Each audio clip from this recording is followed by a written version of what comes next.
Hey, this is Brian Yellow on episode number 55 of Origin Stories on Creativity.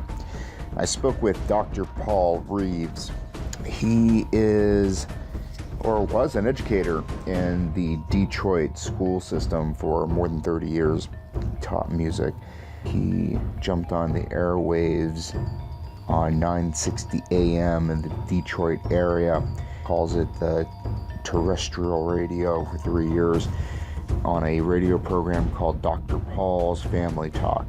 Unfortunately, radio's not doing too well, so he moved on to podcasting. He is doing 3 hours a week talking to writers and content producers like myself and breaking that up, putting it on the web.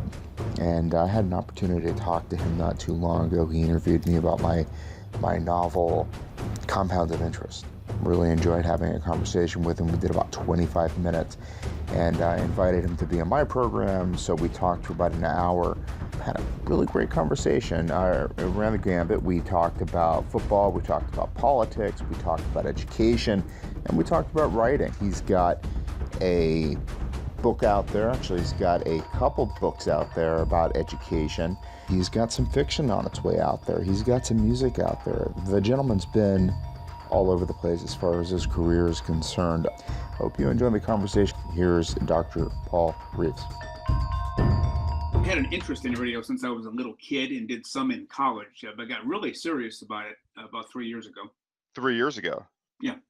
Did you, so I mean, that's basically a bad time to be getting interested in radio, wouldn't you say? Yeah. Well, I was able to secure a show on the traditional terrestrial radio show in Detroit. Uh-huh. That got the ball rolling, and that got me out there with listeners and people able to hear what I do. And then it translated into my internet radio station in podcasting as well. Okay. Well, what kind of podcast do you do? Was I on your only show? Yeah, it's Dr. Paul's Family Talk. We're on 3 times a week. And then from that show, I'll take segments and put them on my podcast page. Okay, and that is a terrestrial radio show, as you said as well. No, not anymore. I stopped. Not anymore. I stopped that at the end of June this year and started the internet show on the first Monday of July. So you were on my internet radio show. So interesting. I mean, obviously, I get in the car every single morning and I drive my wife to the bus and she gets on it. We drop our kids off at daycare and we listen to the radio very little bit because my wife's not a podcast person. She does not like it. Mm-hmm. She's more of the passive type. She wants it wafting over her, some kind of entertainment. She doesn't want to engage. She doesn't want to think. She just wants her mind turned off on the way to the bus, whatever. What do you think the future is for radio? Do you think that's what Americans want, just that kind of passive entertainment, or do you think that's going away? Do you think what is going to happen with those airwaves? Yeah, I think it's going away. I don't think it'll ever totally go away, at least not in our lifetime. But, I was talking to some radio industry experts this past spring, and that's what propelled me to leave terrestrial radio and go into internet radios, because they used to sell ads, let's say 20 years ago, for $250 for 30 seconds. Now they can only sell them for $35 or $40 for 30 seconds, and they can't get enough of those to sustain their business. And that's Detroit, right? That's Detroit, yeah. So they're seeing the market go way down, and they're looking to get involved in internet radio as well. So I know Joe Rogan is one of my all-time favorite podcasters. I don't know if you're familiar with that name. I am not. He billions of downloads, and you're talking like, I believe he does 10 minutes of advertising in the beginning of his show and 10 minutes of advertising the end of his show.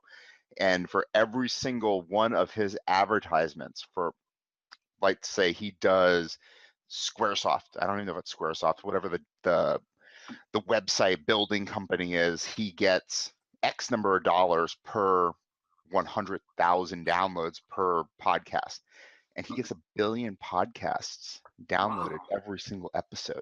That's like instantaneous. I don't have to decide, oh yeah, I need to go download 10 Joe Rogan podcasts.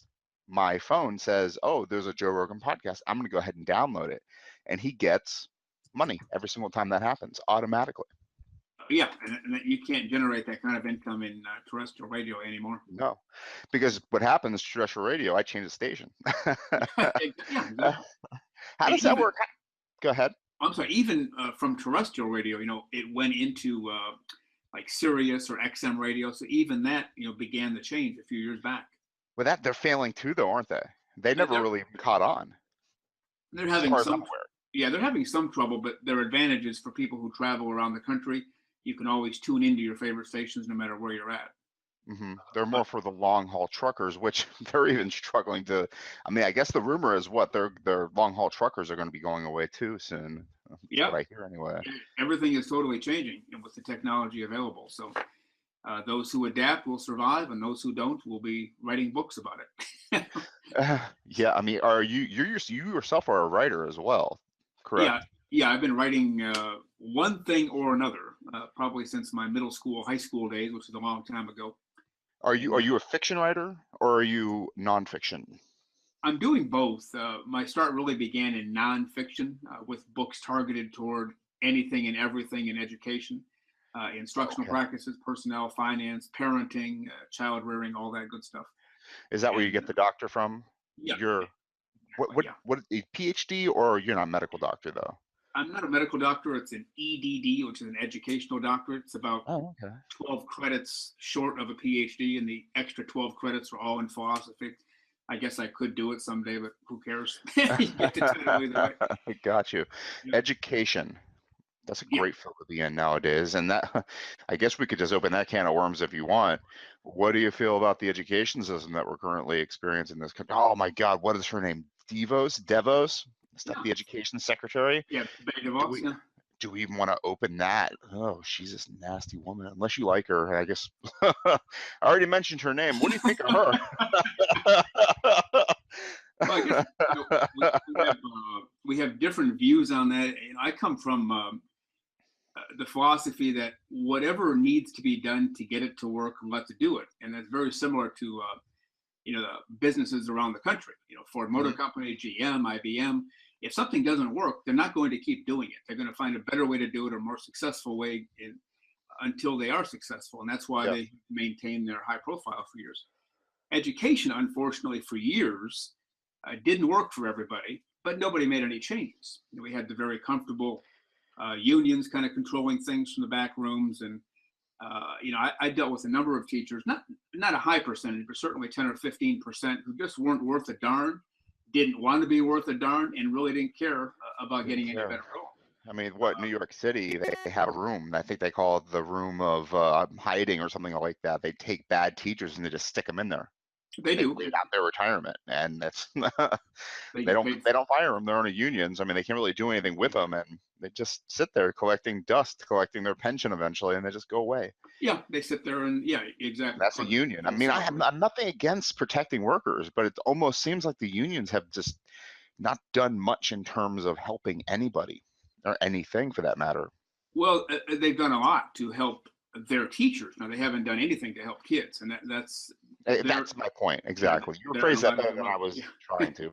You phrased that better than I was getting to. But Okay. I Well, mean, the that's job of education is to help the kids, not the teachers, right? well, it's supposed to be, and Yeah. that's where somebody like Betsy DeVos comes in. Now, she's not an educator, never spent a day in a classroom, never ran a school as a principal, but she has been involved in the charter school movement and has given, her family is worth millions. They're the I can't think of that cosmetic company that's worldwide known. She married into that family, and so they have millions to give away, and they have. Hmm. And she's of the belief that if it's not working, let's get rid of it and let's put in place something that does work, so the kids can learn to read and write and do math and be successful in life. Well, the charter school system's scary, though. It can be. And again, it goes back to the same philosophy of a public school. I know a number of charter schools who have, after 5 years and 10 years, still have 0% proficiency. Not one kid has passed one state exam ever in the history of the school. Now, I know other charter schools that are preparing kids to go to U of M and Harvard and Notre Dame because they're highly successful. Well, Uh, isn't it about being motivated too? I mean, you can have all the tools in the toolbox and still not use a single one of them that could be shrink wrapped and brand new, and you could still have all the nails in their boxes too and just never get anywhere, well, and yeah, not have any tools and not have any nails and still manage to succeed because you have the fortitude. You can have the the willpower to pull yourself through. I mean, Yeah. where does that come from? I talked to a woman who said it's about parenting. It's about being able to, guide your children through the shark infested water, so to speak. Well, yeah, certainly if you have engaged parents and parents who had been engaged since the birth of their child, that definitely helps when they get to school. But that's not always going to be the case. Then it falls on the educators. Now, I've been in school districts where the parents were not engaged. Kids showed up, didn't know how to read or write, and we got state scores up by as much as 400% in 1 year. Now, that's because of the tools we put in place, but also the motivation of the staff and the willingness to do whatever it took to be successful. If you can implement that in every school, you will be highly successful. If you have the teachers who say, I get paid the same whether I bust tail or not, some don't bust tail, and therein lies one of the big issues with education over the years. Yeah. And I'm sorry, go ahead. No, I was just going to, I was waiting for you to finish so I can jump in on my next question. It was quite rude. Actually, I was just wondering about your books, but you're writing about education. When were you writing about the education? Was it back in the golden age of education, or was it in this messy time that we're in right now? Oh, I'm still writing. I've been writing for about 20 years. The book I'm writing right now, and we have a working title, but it's not a good title, but essentially it's the top 10 things that every principal has to know to have a successful school. And You'd be published on BuzzFeed like immediately with that title. I've just seen, I also work as a consultant in the field of education, and I go around the country and work with school boards, principals, teachers, parents, etc. Mm-hmm. And too often I see what I just explained a few minutes ago, people not engaged, people giving it half an effort, 75% effort. And my philosophy is you ought to be given 100% every second of the day. And I look at, again, it's so hard though, because you're so distracted. Everywhere you look, there's something else. I mean, you've got this thing in your pocket where you can blinking lights all over the place. I mean, how could you give something 100% when you're being told that there's 1,000 things that you could give, 10% to? You know what I mean? Well, I guess what I mean 100% is 100% energy toward guiding the kids toward success, whatever that plays out to be in your particular school. What's success in your definition, though, in this world? Is it being a doctor, or is it being an insurance salesman or a pharmaceutical salesman? And because, I mean, in terms of success, is it the Porsche or is it the living to 100? I mean, what's the definition of success? Well, I'm looking at it from the viewpoint of an educator or an educational system, getting the kids. Because that stops at what, 22, or if you get your PhD like yourself, 26, 28. I mean, is it education? Is it the A's? I mean, where does the success stop? Yeah, as a parent, because I've got twins, and I look at them and I wonder, when does their life start? They get the A's all the way through, or are they going to be Steve Jobs, because he actually failed school all the way through, didn't he? Or he went to Harvard. I guess he had to have gotten A's and the perfect SAT scores. Who knows, in the 70s? Yeah, I think he dropped out as well to start his. And Harvard, yeah, exactly, or Yale, or where he went, Stanford. Yeah, I don't necessarily define success in those terms, in terms of personal belongings or wealth. It's getting back to education, getting the kids ready to achieve whatever their goals happen to be. If they want to be a physician, obviously they're going to have to excel in math and science and know how to read and write. But some people don't want to go to college. Some people don't want that. They want to be an air conditioning man, a plumber. Fine. We still have to know how to read and write in organized tools and customer service. So whatever success is to them, it's our job as educators to get them ready for that. That's a very good answer. So you write fiction also, along with the education books? I do. Not as much time there because the demand is for the other, but when I get a spare day or two here or there, I go back to it, absolutely. Strictly short fiction or novels? Novels. Yeah, I have some novels that should be coming out around the first of the year. I'm not ready to announce titles or anything else, but novels. That's exciting. A 3-part series that should be done first of the year. Do you primarily talk to novelists, though, on your radio show, or do you run the gambit in terms of authors that you speak with? Pretty much pretty much run the gamut. Not a lot of nonfiction writers recently. It's almost all novels or fiction, fantasy, horror, science fiction. Would you want to speak to that? Do you have a theory as to why that would be? Well, I don't have a theory myself, other than what people have told me, that the readers just seem to gravitate toward those types of works. That's what they want. To go to a nonfiction, you have to be interested very specifically in that topic. For example, I wrote a book on instructional practices. Mm-hmm. 100% nonfiction. If you don't care about instructional practices, you're never going to pick up that book. And for the most part, my readers for that book were existing teachers and even some college level people learning to be teachers. That's very true. But the average man off the street isn't going to go to Barnes and Noble and say, well, here's a book on instructional practices. I think I'll pick that up. Whereas a science fiction book can appeal to everybody. No Everybody who likes science fiction or speculative fiction. I spoke with Jessica Leahy, and she wrote a book on parenting. How to parent. I can't remember the name of the title, unfortunately. I feel bad. That was such a long time ago. But it was nonfiction in terms of she was appealing to the parent, how to parent a little bit more loosely, let your kids get dirty, basically. Yeah, exactly. And right now I'm reading a book, and I have an interest in politics as well, the good, the bad, the ugly, and everything in between. It's written by two authors, can't remember their names, man and a woman. It's called Shattered. They follow the Hillary Clinton campaign for president during the primary season, and they were trying to assess exactly what went wrong.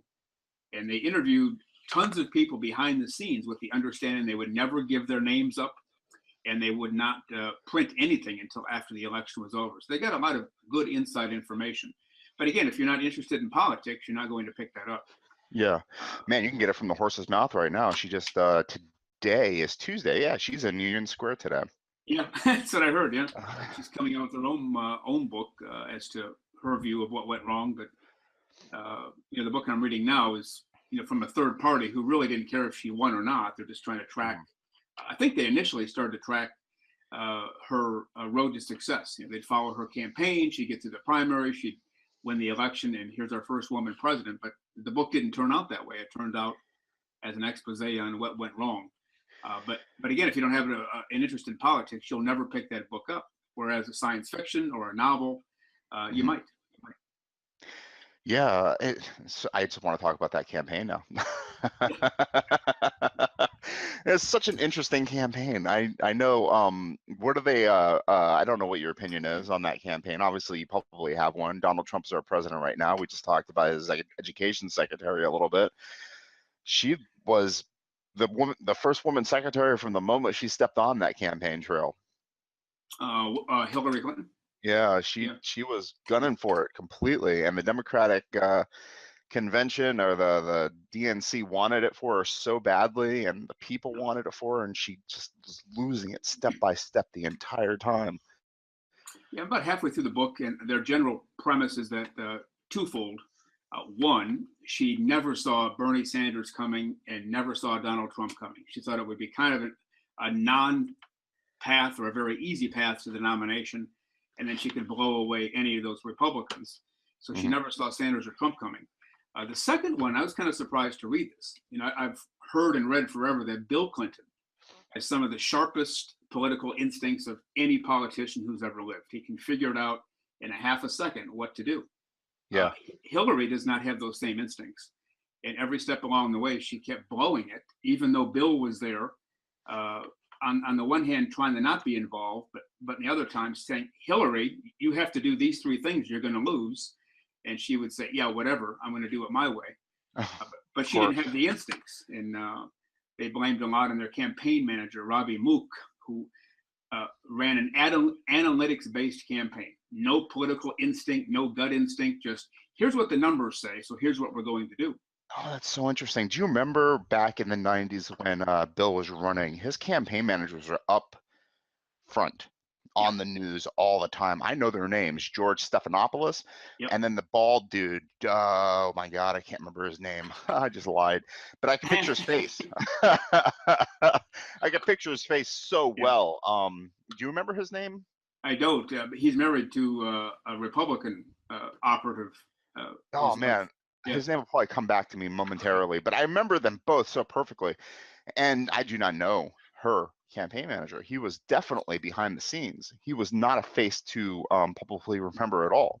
And you're right about Bill Clinton. The guy is a genius. Whatever he did behind closed doors. He probably had a hard time saying, down Willie or whatever, but man, the guy had personality, and he Yeah, should have been up front yeah. and shaking hands and kissing babies, because I love Bill Clinton. I really honestly do. I think he's a good personality.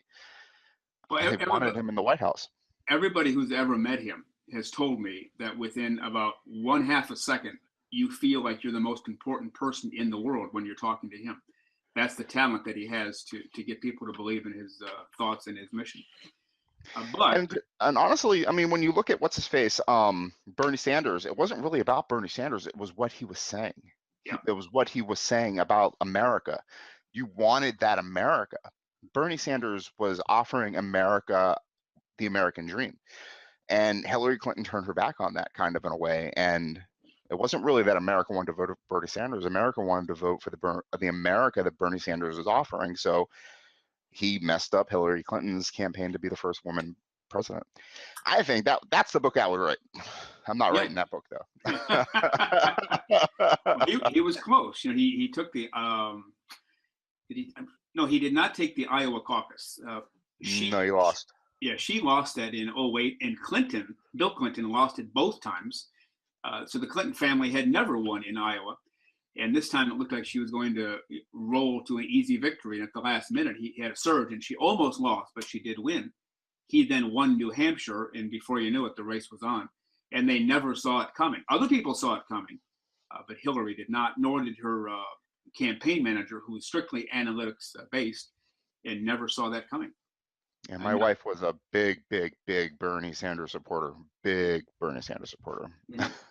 I was too. I liked him a lot. They thought he was only going to appeal to the white voters, but it turned out he appealed to everybody. Yeah, he had a hard time with the African American base, I think. He did, especially at first, because that was her bailiwick. She had most of those voters, because of Bill's history and her history with Obama. But there were problems back in '08. I don't know if you remember, Bill Clinton shot his mouth off. He had a really hard time with Barack. He said, I think he made one disparaging comment that just would not go away. See, these type of people used to carry our bags or something along those lines. Yeah. I remember that one specifically. Yeah. That was haunting. Yeah. He had to work extra hard to get the confidence back from the Black community, and did.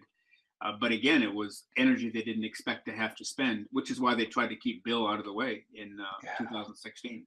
8 years in the White House, you're going to have a lot of ghosts following you. And to get where she was not a very charismatic person. Yeah, she had, a lot of intelligence, obviously, coming into it. But, to get where she got, she lost to the man that she lost to. It's really bad. It's very embarrassing in a way. Yeah, it's unfortunate. And those who know her behind the scenes, have reported she's extremely funny, highly affable, just like everybody's favorite person. But she never showed that side during the campaign. No, it doesn't come out. Yeah. Doesn't come out. And the people who love her, and I never got it, unfortunately. But I voted for her. It just didn't come off to me. Yeah. It didn't come off to me at all. I mean, I really sat there looking at that ballot going, do I want to vote for her, or do I want to? No, I'll vote for her. That's right. I was like 99% sure I didn't want to vote for him, and I don't know. Who do you think in the future, in 3 years, who's going to be running against him? Boy, it's at Pence. This point, who's going to be running against Pence in 3 years? You don't think Trump will run in 3 years? I don't know if he'll be in prison or not. I have no clue what's going to happen. Yeah, I don't know. My guess is he'll run again, and I don't know who the Democrats have. They don't have, what they call a bench. They don't have a bench. They don't have a bench. Yeah, they really put all their money behind Clinton. Yeah, they really thought it was going to be her. I mean, they basically broke all the rules to get her into the into the White House. Oh yeah, they sure did. And so whoever is going to run against Trump, I'm guessing we don't know this person's name yet, or very few of us do. It'll come out. We kind of knew Obama, didn't we, going into 2000 or 2004, because he spoke at the Democratic National Convention. He did a great job with, oh God, I don't remember the name of the speech, but he did a speech. He stood up and said amazing words, and everybody was like, that dude. You Yeah. know, we knew his name, and nobody really kind of did that. Nobody's really standing out. Nope, The not this Rock time. and Oprah. Yeah, yeah. Well, actually, her name has been floated out there as a Yeah, possibility. I've So heard who her knows? name mentioned. Yeah, Do we like that? No, we don't like that, right? She's another Trump, basically. yeah, and like that guy in Minnesota, Jesse Ventura, when he ran for governor, and Schwarzenegger in California. I don't know. Do actors make good quality politicians? I don't know. They really don't. They Yeah, can shake hands, right? They can yeah, stand in front of a podium and read words, but that's yeah, basically that's Ronald Reagan, yeah, yeah. Exactly. and You know, that's like the last 40 years of America. Where are we today? Are we in a good place? I guess we're not in a bad place. at The least with 70s were horrible, right? And yeah, that's Nixon's fault. at least with Reagan, he did have some political office experience before running for high office. He was governor of California and all that good Forever, stuff. right? Yeah, Wasn't he governor for like 12 years or something along those lines? I mean, he had the experience. yeah, yeah, yeah, totally. But a guy like Jesse Ventura or Oprah, they just Ventura didn't do anything in politics before he became governor. Oprah still hasn't done anything in politics. So I don't She's a know. billionaire, though. She does own her own motion picture, not motion picture, but her own television station. Yeah, I she mean, could. but you gotta, I mean, honestly, when Trump was running, I was kind of like everybody was being hard on him. Like the dude has $1 billion, maybe, does Yeah, have an empire, yeah. can't be an idiot, No, but no. I don't know. Yeah. I don't know what the truth is on that anymore. I really don't Well, know what the truth is on that. what got me recently with Trump is obviously he was elected as a Republican. So he's trying to work with the Republican senators and congressmen, and they basically stiffed him, didn't get the job done. So now he turns to the Democrats, calls in Schumer and Pelosi, and said, "Hey, let's make a deal," and they did. And so Yeah, now the Republicans are upset at Trump. It's like, "Hey, folks, you had about 8 or 9 months, you did nothing." And yeah, I know. That's very interesting, isn't it? yeah, Trump's not the kind of guy to sit around, so he'll get it done, however he has to. Got to work with No, that's Schumer. very, That's fine. very interesting to me. And I do want to hate the guy, but Yeah, then he does get things done. He said he'll empty the swamp, and he yeah, does seem to. I mean, he's doing things, and that's not. I'm not one to disparage. If you're gonna do something, do it. And he says he's gonna work on the infrastructure, and I'm out here, and they're doing work on stuff. yeah, yeah, They're doing exactly. work on stuff that wasn't getting done for like years is getting done. Yeah.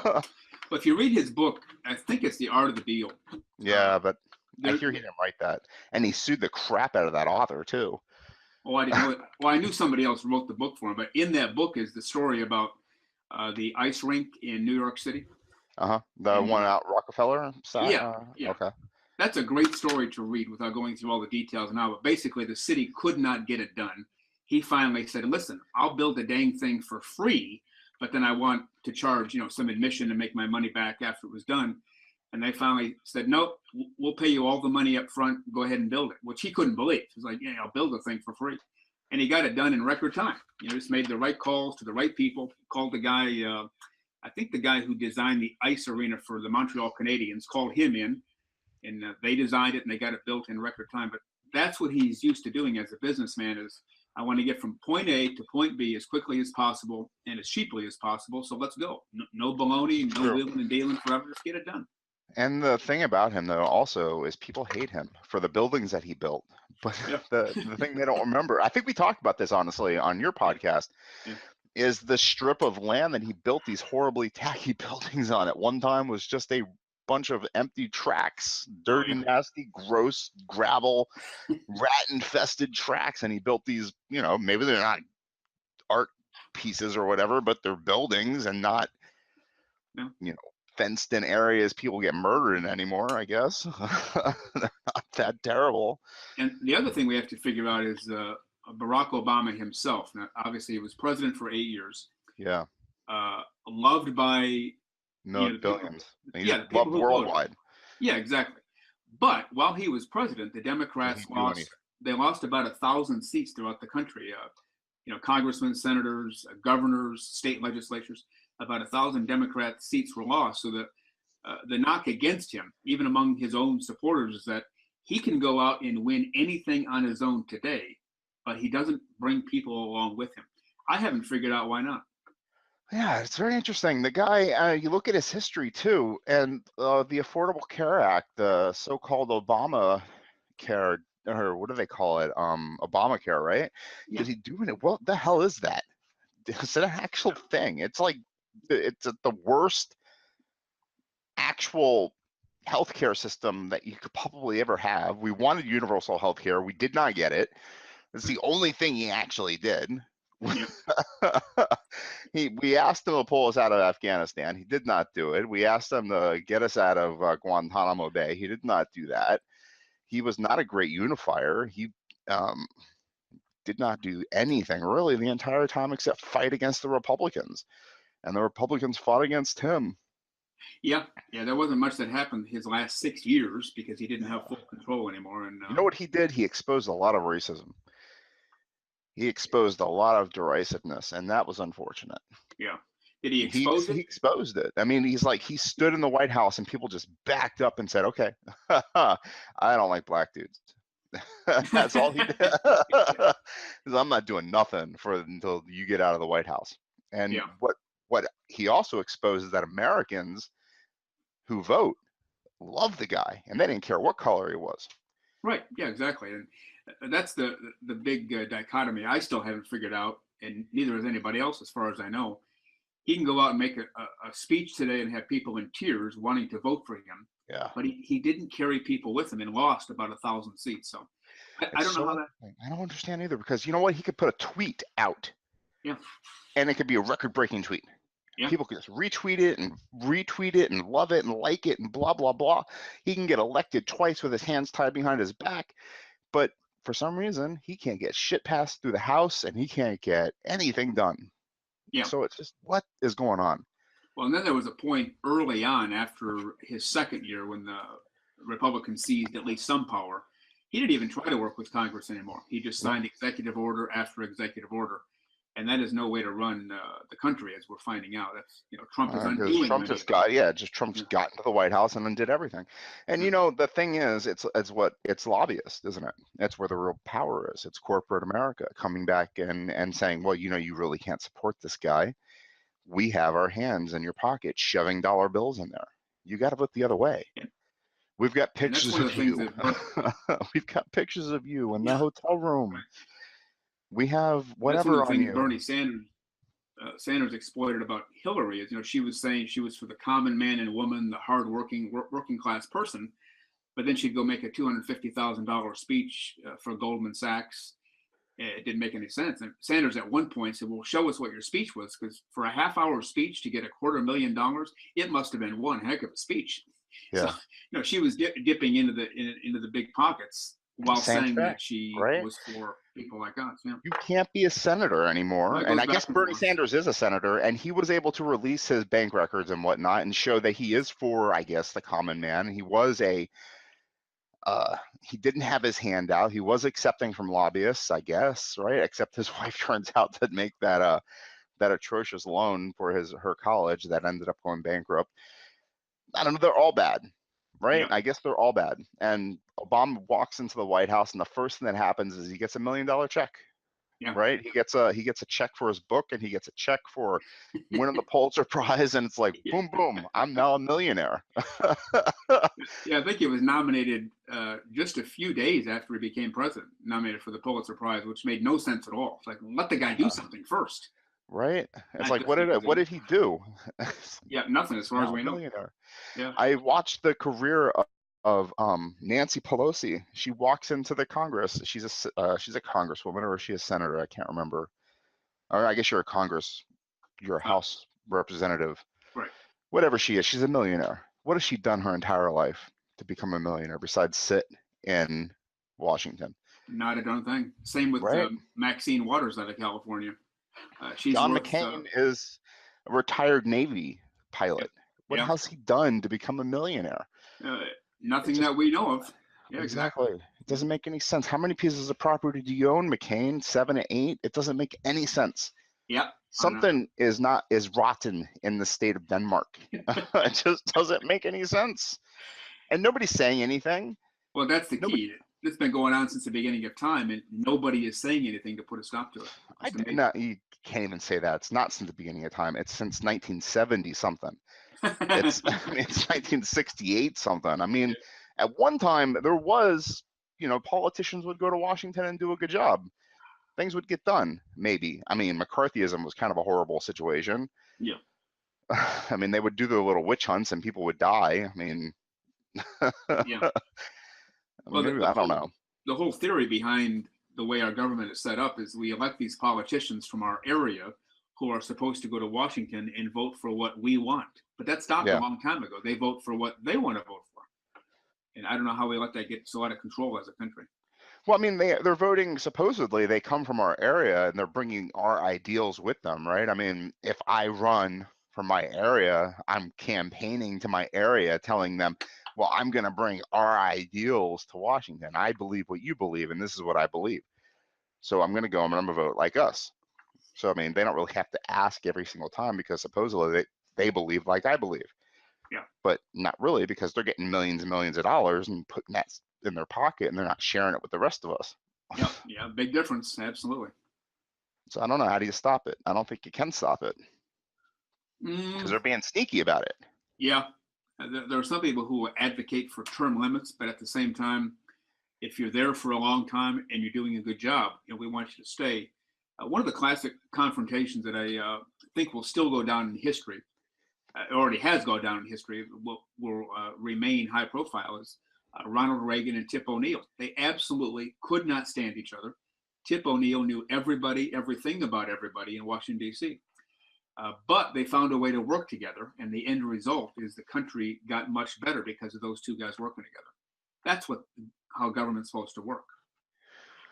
I was thinking more on the lines of financial transparency. Oh yeah. Oh well. I think the minute you go into Washington, the minute you go into public service like that, your bank account just opens up. Everything. Your checking accounts. There are watchdogs that just go through your books. I see that you spent $20,000 on blah blah blah. Where'd you get that money from? I don't see you making $20,000. How'd you afford this house payment? Exactly. Well, there used to be a bank. I don't know if it's for senators or the House or both. You could write a check on that bank even though you didn't have the money in your account. So you need 15, 20 grand to buy a car. You write a check for 20 grand. The bank takes care of it and you never had to pay it back. Now, eventually they caught on to that and they put a stop to it. But basically it comes under the heading, are you kidding me? Yeah. They were doing this forever and it was legal. They were allowed to do it until they put a stop to it. Because the problem is a young dude from the South Bronx could try to get ahead by selling a couple $1,000s of, marijuana or something. Mm-hmm. And he goes to prison for 10 years. His life's over with. Yeah. Over with. That's it for him. He's done. Because he gets out and he is so screwed. He's angry. He's a gladiator. He's going to kill people. People are going to try and kill him. He's a vicious animal from that point on. He might try to do a better job, but now he's so angry and he's broken. His spirit's gone. He's probably going to go back, or he's going to hurt somebody, or somebody's going to try to hurt him because he looks like a vicious animal. Sure. Done. Yeah. He's not even a human being anymore. Yeah. But somebody gets elected to office, he can slowly build himself up with corrupt acts all the way for the rest of his life. Yeah. I mean, look at Anthony Weiner. He was not even, what was he, 1 term as a congressman? 2 terms? Yeah. He's a millionaire sending naked pictures of himself to 15-year-olds. Yeah. I mean, how deplorable can you be? And he's still free. And continue doing it while he was running. Was he running for mayor or senator out of New York? Mayor of New York, right? And I guess he didn't do it then, but his wife is assistant to the candidate, a Democratic candidate of the United States of America, sending naked pictures of himself to a North Carolina 15-year-old or whatever. Yeah, I mean, not only a close assistant, but a close personal friend for over 20 years. Those two were, tighter than tight, kind of like you're sisters. Free. You're free. Why? Because you're a congressman. You're a mayoral candidate. I mean, you're a disgusting pervert that needs to be in prison. You're a millionaire. I mean, I don't understand. Were you a millionaire before you became a congressman? Is that the only? I mean, I don't understand why that dude in the South Bronx gets to go to prison for half a decade or longer, but you're free. I know. What's the No, balance here? doesn't make any sense at all. I think that's eventually what I think is also the same thing that they're bringing out in the book Shattered is too many people in our country got fed up with that stuff. They got tired of government. They got fed up with the nonsense, the stealing, everything you've just mentioned. And that's what propelled Sanders and Trump to the forefront is that they said they're going to put an end to this nonsense. And people bought into it. But Trump knows where the buffet is.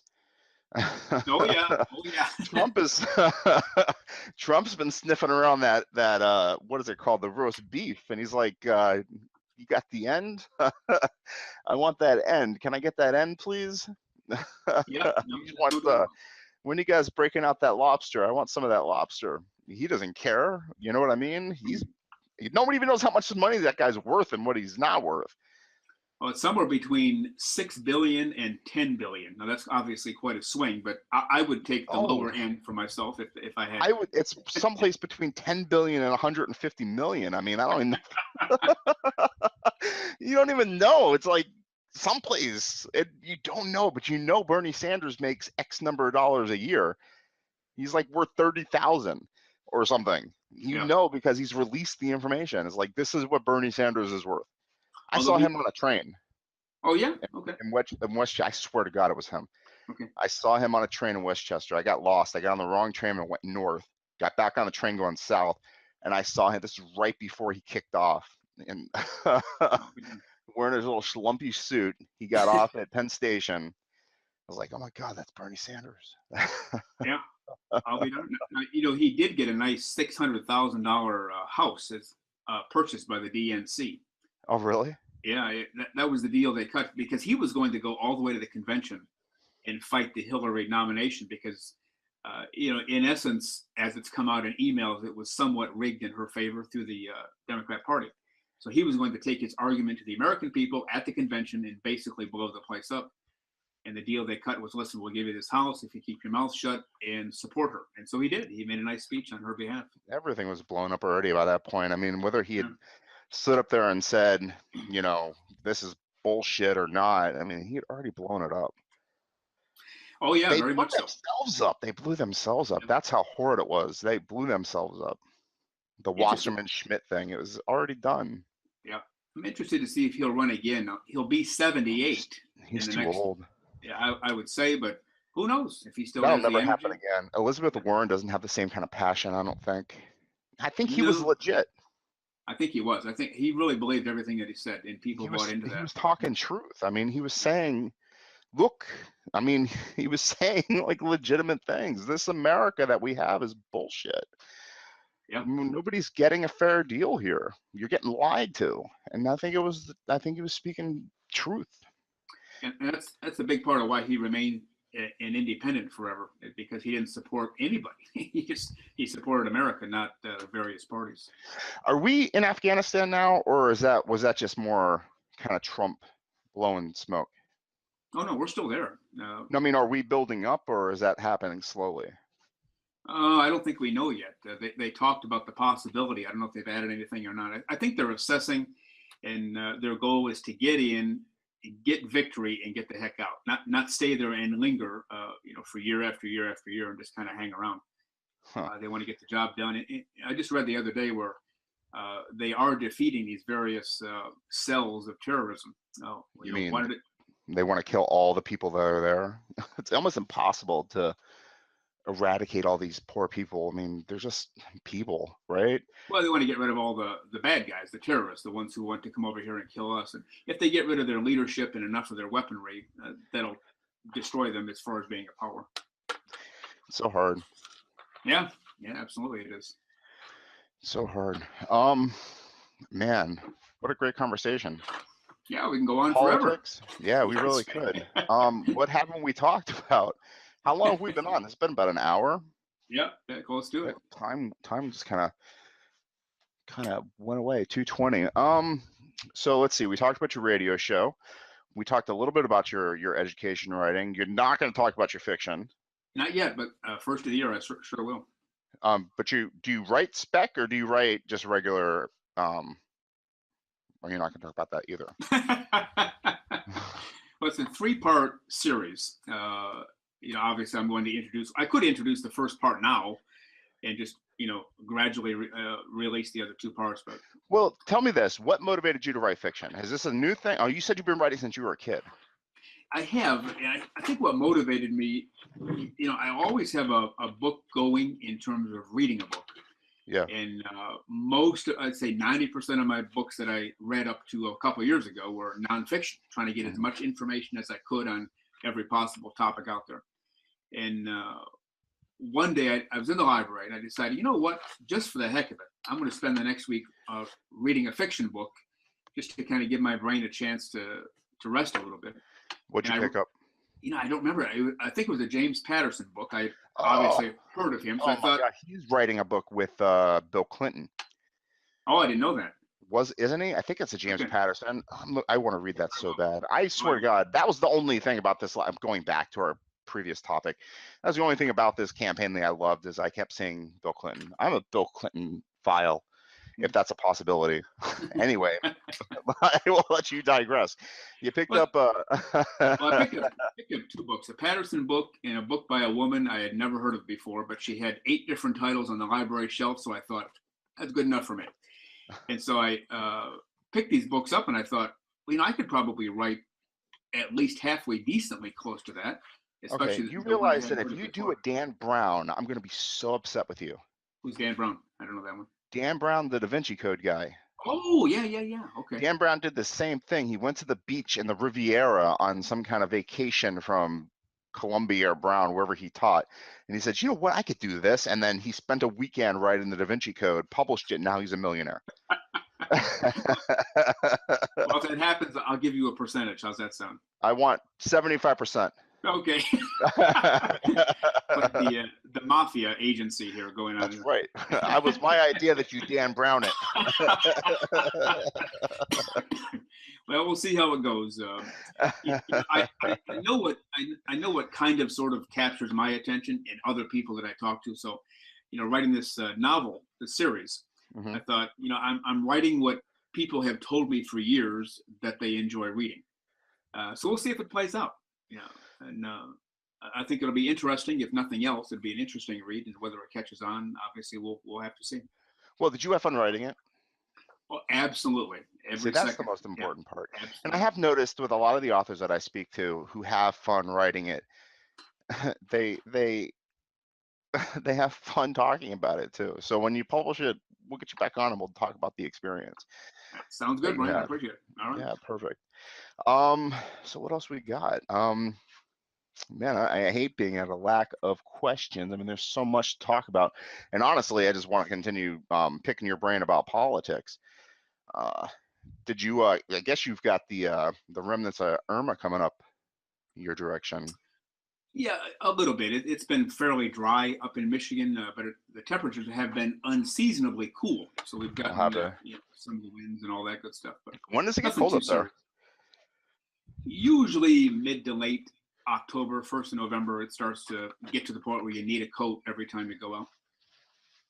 December? No, October or November. Oh, okay, so soon. Yeah, and after about November 1st, you're pretty much guaranteed you're going to need a coat every day. It's just a matter of medium coat or a heavy coat, depending. But how'd the Lions do yesterday? Well, they won, of course. Oh, of course. Yeah, they've had one playoff victory in 60 years, so of course they won Sunday, keeping the tradition alive. Who did they play? I don't remember. Arizona Cardinals. Yeah, but the Giants lost. I know. So next Monday it's the Lions and the Giants. Oh, is it? Oh, good. Yeah, Monday Night Football. At least we have a victory. That's right. Yeah. If I were a betting man, I would say New York's going to win that game fairly handily. So. Oh my God, it was so embarrassing. It was so horrible. I don't even understand why this guy Manning is our starting quarterback, and I love him. I really do. I think he's a fantastic quarterback, but he's so disappointing. Yeah. It's so frustrating. It's like having a car that only starts like 75% of the time. Now he did win a Super Bowl, right? He brought 2. He won 2 Super Bowls. 2, okay, all right. And he has never not started a game. He starts every single game, and it's like he looks good. He looks like a quarterback. He looks like an NFL quarterback. He sits there and he does his thing, and then he falls down. You know what I mean? It's like the car starts and you step on the gas and it goes really good and then it stalls. That's that's who Eli Manning is to me as a quarterback. He looks good and then he Mhm. falls down. He's like Yep. 6'6", 225 pounds. He looks like a quarterback and then he falls down. Yep. Who's your quarterback? Matthew Stafford just signed the Oh yeah, richest contract in NFL history. So he now we looks know good he's good. Right? too. Yeah, he looks good too. I've always liked the Lions. I really did. Barry Sanders was an important player to me as a kid. Really liked him a lot. He was a classic. He's the only player I've ever watched who, while I was sitting on my family room couch watching, he was the only player who could get me to jump out of that chair and jump up and down with some of the moves that he made. It He was an almost, exciting player. I never appreciated him enough. yeah, almost non-human type moves. Like, wait a minute, it was impossible for him to do what he just did. He could go left or right or straight ahead just as quickly as anything else. And I remember the one defender. In fact, I think he was from New York. Who was your big linebacker there for a long time with the Giants? Lawrence Taylor. Yes, Lawrence Taylor. He had Sanders lined up, and of course Taylor's about twice the size of Bernie Sanders, Barry Sanders, about twice the size, and he had him lined up to just level him. And Sanders somehow got to the left of Taylor, and Taylor came in and got nothing but air and actually twisted his knee because he was expecting some impact and there was none. So Barry Sanders, one of the all-time greats, retired too early. No, did he? 'Cause I think 9 years is great. You He go still, too long, then people start remembering how you fall apart. Emmitt Smith is like that. Because now you just remember him as an old man. Oh, Emmitt Smith is in the game. Do you remember when he used to believe blah, blah, blah? Now he's just the old man they pull in for the third quarter blahs. And yeah. Well, yeah. Now Sanders still had, he was still in the prime of his career, still had his full health. He just got tired of losing, yeah, wanted to be traded. yeah, Miami Dolphins had worked out a trade, and the Lions said, "No, you either play for yeah. us or you're not playing anywhere." So he said, "Fine, I'm out of here." I'm out of here. Yeah, he's in the Hall of Fame, isn't he? He is. Oh, He's one of absolutely. those players with over 10,000 yards. I wonder what he could have amassed if he had been traded to Miami. Yeah. He still had. And plus, he was good coming out of the backfield. Catching short passes as well as running. God, man, and that was when Miami had Dan Marino too.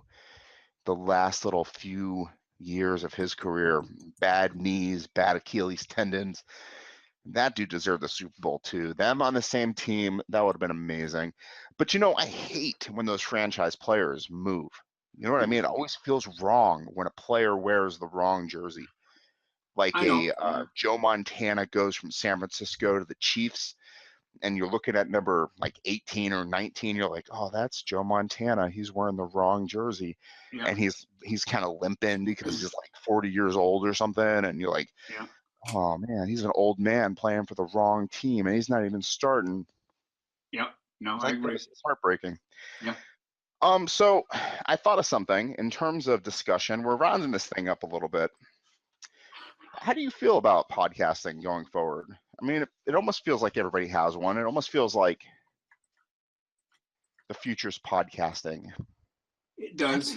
How do you market this thing? I don't know your numbers. You don't know my numbers unless you look at YouTube, and then they always seem a little bit disappointing on YouTube. But I mean, how do you get the viewership or the audience? How do you get the numbers? What do you think the future entails for podcasters? Well, for me, it was easy because I was on the terrestrial radio station in Detroit. And so we had built-in listenership to the station before I got there. When I got there, my show caught on. Plus, I advertised the podcast page, so people would want to hear an interview again. They could go there, and they did. That's certainly one way to do it, and it worked for me. Get a show on a traditional radio station that already has an audience waiting for you, and then sell your podcast while you're there. Otherwise, just advertise the living daylights out of it as cheaply as possible. Put posters around town, speak for free to various community groups.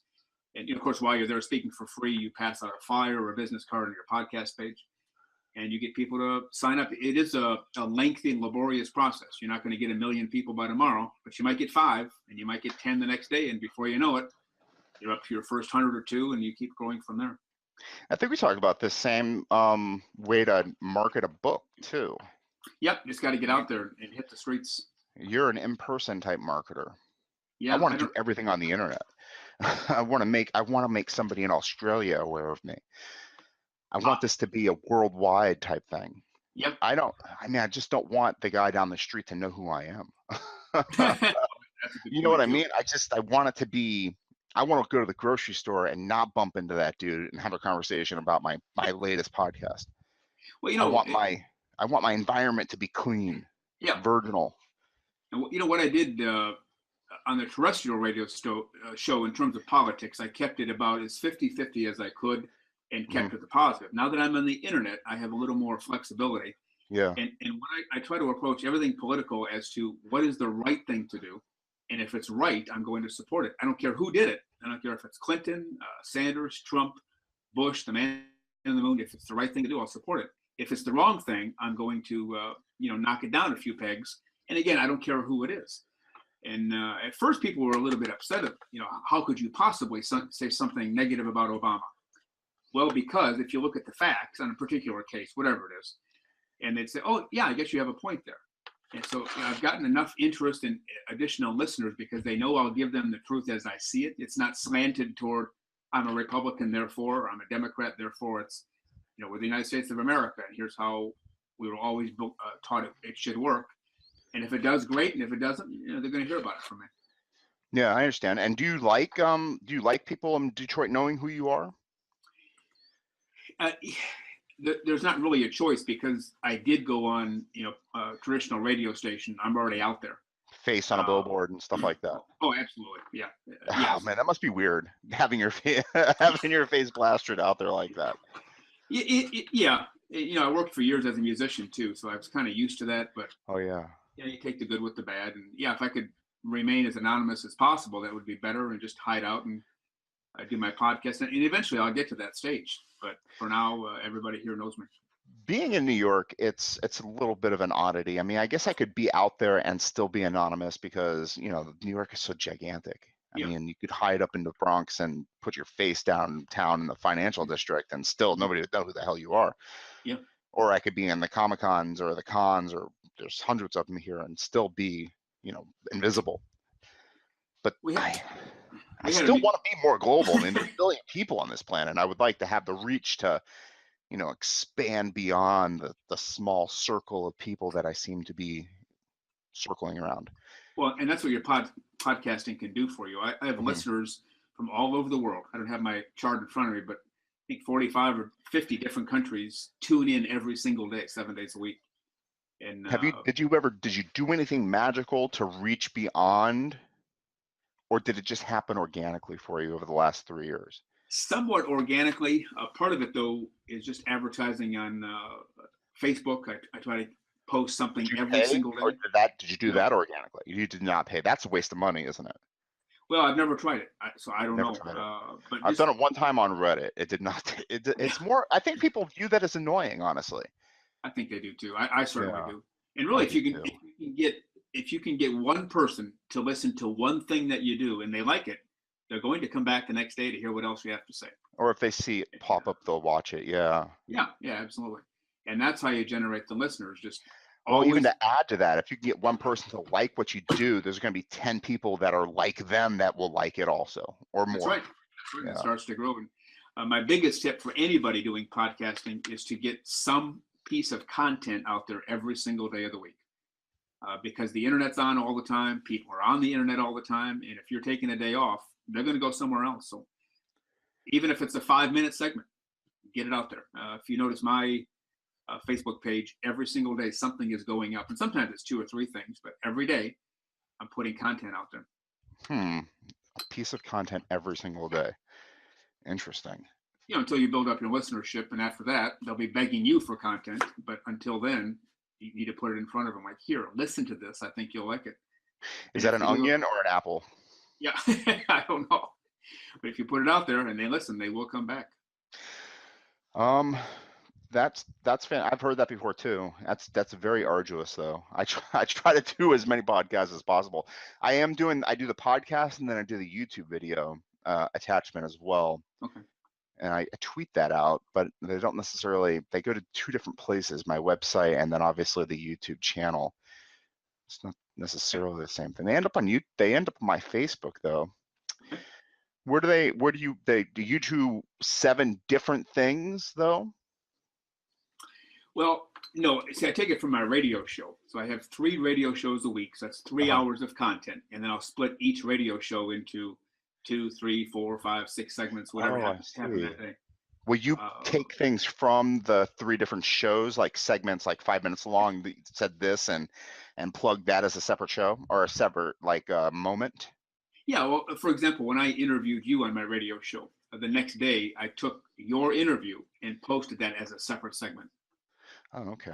And that accounted for maybe, I don't know, 25 of the 60 minutes. So I still had 35 minutes of content left. You know, we had our jokes, we had a name that tune contest, probably talked about the Detroit Lions, etc. So, I won't say anything disparaging. I already did that. It gets old after a while. I mean, you can only say so much good about Matt Stafford, and you guys won anyway. I'll tweet at you Monday when you guys lose. Yeah, I'm pretty sure you're going to win. I don't think. But who Man, knows? you didn't see the game though. I watched it last night. It was so sad. It was really I heard sad. about it. Yeah, I heard about it. Yeah. To the Cowboys. I know. So sad. I know. And again, this was a fantastic conversation. Have we left anything out? Do you think that we've missed something that we should have covered? Would you like to talk about something that we've neglected? No, I think we got it all in there. We certainly can do this again sometime and talk about your city, New York City. I've been there a few times and I loved every Oh, that does bring up a topic. Did you stay at a place called Jazz? No. Oh, okay. Is that a hotel or? That's on 94th Street. Yeah, 94th and Broadway. I think it was actually on Broadway. Oh, it was on Broadway. A little bit off. No, I'm sorry. It was on 94th, just off Broadway. Yeah, there was a place on Broadway and 94th Street that I used to work at called Jazz. I'll be darned. And that was a 6th floor walk up that had been converted into a hostel. And when I first moved to the city, I did a work exchange there. It was gorgeous. It had a nice little roof patio. And when you mentioned that you had been on that street, I was like, oh man, I wonder if you stayed at the place that I worked at. Right across the street, on Broadway, right across the street was a really large gym with all glass, if that helps you out at all. So I was across the street from that. Oh man, you know, New York changes so much year by year, month by month. I mean, one thing could be a McDonald's, the next, no, McDonald's never changes. There's always a McDonald's someplace. Right. McDonald's and Dunkin' Donuts now. That's right. Starbucks. That's right. Well, I do ask a couple questions to round this thing out, and then we will let you go. I think you already told me what you're reading, but if you wouldn't mind repeating it so I could write it down. What are you reading right now? I actually have 3 books going at the same time, which I do not recommend, but through a set of circumstances. I'm reading hundreds. I get that. Readers be readers. It's one book I'm reading is from a lady I had on my show, Carol Giamanco, called Inside the Fences. She's engaged to a gentleman who's in prison, and she tells the inside story of what prison is really like, because she also worked in a prison. Oh, that's going to make her feel good. Not only that you're reading it, but that is an excellent idea story-wise. Is it true, nonfiction, or memoirish? Oh, it's all true. Every bit of it. From her experience as an employee and from her experience as, seeing her fiance, incarcerated.